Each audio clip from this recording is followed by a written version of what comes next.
been 3 years and 6 months since I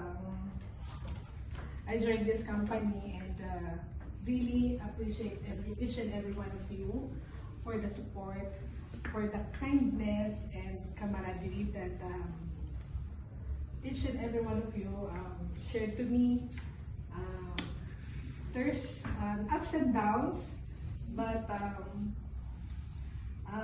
mostly ups.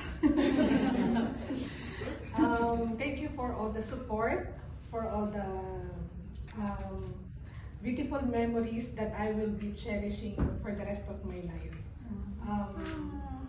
Thank you so much, and hope we can still keep in touch together. Though I'm still here in Qatar. I'm one call away, one message away. Just always remember that I really love you all, and love you too.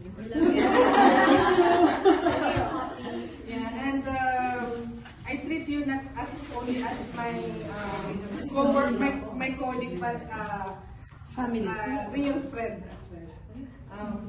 It's hard for me to leave, but then don't leave. It's hard for me to leave because I got close to be with each other for almost 4 years. So thank you for all the loving support.